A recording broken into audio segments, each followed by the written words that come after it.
औज़ुबिल्लाहिमिनश्शैतानिर्रजीम बिस्मिल्लाहिर्रहमानिर्रहीम। अस्सलाम वालेकुम, मेरा नाम सोबिया सलीम है। आज मैं आपको गौहर पब्लिशर की जानिब से खुशामदीद कहती हूँ। हमारा मोटो है redefining the geography of education through digital resources for conceptual learning. आज हम गौहर निदाए उर्दू जमात दोम का तीसरा जायजा देखेंगे और उस पर दिए गए जो सवालात हैं उनको हल करेंगे।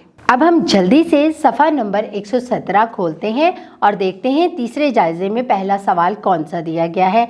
नंबर 1, दर्ज झेल अबारत पढ़ें और आखिर में दिए गए सवालात के जवाबात लिखें। मैं एक अबारत यानी कि एक पैराग्राफ पढ़ूंगी, आपने उसको गौर से सुनना है और उससे मुतालिक चंद सवालात हैं, उसके जवाबात आपने देने हैं। अल्लाह ताला एक है, इसका कोई शरीक नहीं। हम सबको उसी ने पैदा किया, उसी ने हमें बोलने के लिए ज़बान और सुनने के लिए कान दिए, काम काज करने के लिए उसने हाथ पाँव दिए, उसी ने खाने के लिए अच्छी अच्छी चीज़ें दी हैं। हमें चाहिए कि हम अल्लाह ताला से दुआ मांगे कि वो हमें सीधे रास्ते पर चलाए। अल्लाह ताला दुआ करने वालों को पसंद करता है। आपने देखा कि इस पैराग्राफ में अल्लाह ताला की वहदानियत के बारे में बयान किया गया है। मैं आपसे चंद सवाल करूंगी, आपने उसके जवाब देने हैं। सुनने के लिए अल्लाह ताला ने कौन सी नेमत दी? सुनने के लिए अल्लाह ताला ने हमें कान दिए हैं। हाथ पाँव किस काम के लिए दिए गए हैं?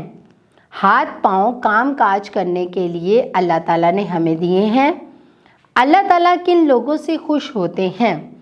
जो अल्लाह ताला को वहदहु ला शरीक मानते हैं और किसी को उसके साथ शरीक नहीं करते, अल्लाह ताला उन लोगों से खुश होते हैं। हम सब किसकी इबादत करते हैं? हम सब अल्लाह ताला की इबादत करते हैं और उसी से दुआ मांगते हैं।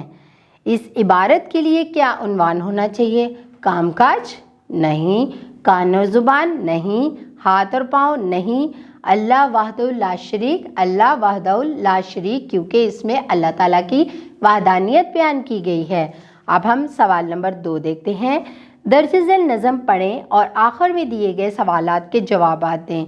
मैं एक नज़म पढ़ूंगी, इस नज़म से मुतालिक चंद सवालात करूंगी, आपने उसके जवाबात देने हैं। काम है अच्छा पेड़ लगाना और इनको परवान चढ़ाना, मुल्क का ये सरमाया हो, धूप में ठंडा साया हो, पौधों से जब पेड़ बनेंगे खूब हवा को साफ करेंगे, इनसे ही फल पाएंगे हम, खूब मज़े से खाएंगे हम। अब हम आगे सफ़ा नंबर 118 खोलते हैं। लकड़ी उनसे खूब मिलेगी जिससे हर एक चीज़ बनेगी, आओ मिलकर पेड़ लगाएं, अपनी मेहनत का फल खाएं। अब इस नज़म से मुतालिक चंद सवालात हैं, उसके जवाबात आपने देने हैं।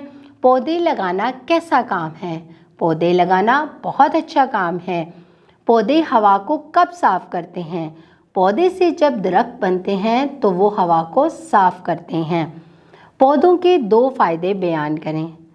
यूँ तो पौधों के बेशुमार फ़ायदे हैं, जिनमें से 2 फ़ायदे ये हैं, एक हम इनका फल खाते हैं, दूसरा हम पौधों की लकड़ी से बहुत सी ज़रूरत की चीज़ें बनाते हैं।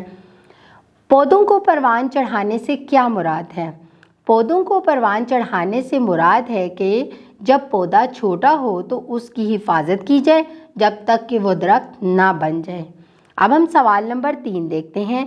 दर्ज झेल अल्फाज की जमा बनाएं। प्लेट, इसकी जमा क्या होगी? प्लेटें। ये जो दुरुस्त इमला के साथ आपको स्क्रीन में नज़र आ रही हैं, आप गौर से देखें और इसे कॉपी पे उतारें। पौधा, पौधे, औरत, औरतें, किताब, किताबें, गाय, गायें, भेड़, भेड़ें। अब हम सवाल नंबर 4 देखते हैं। दर्ज झेल अल्फाज के मुतज़ाद लिखें। सुबह, शाम, दिन, रात, बहार, ख़िज़ां, सर्दी, गर्मी, अंधेरा, उजाला, छोटा, बड़ा। ये तमाम अल्फाज आपको स्क्रीन पे नज़र आ रहे हैं। आप गौर से देख के दुरुस्त इमला के साथ इसे अपनी कॉपी पे लिखें। मुझे यकीन है तलबा आपने तीसरे जायज़े के ये सवालात बहुत अच्छे तरीके से समझ लिए होंगे और इनको कॉपी पे हल भी कर लिया होगा। अपना बहुत सारा ख्याल रखें। अल्लाह हाफिज़।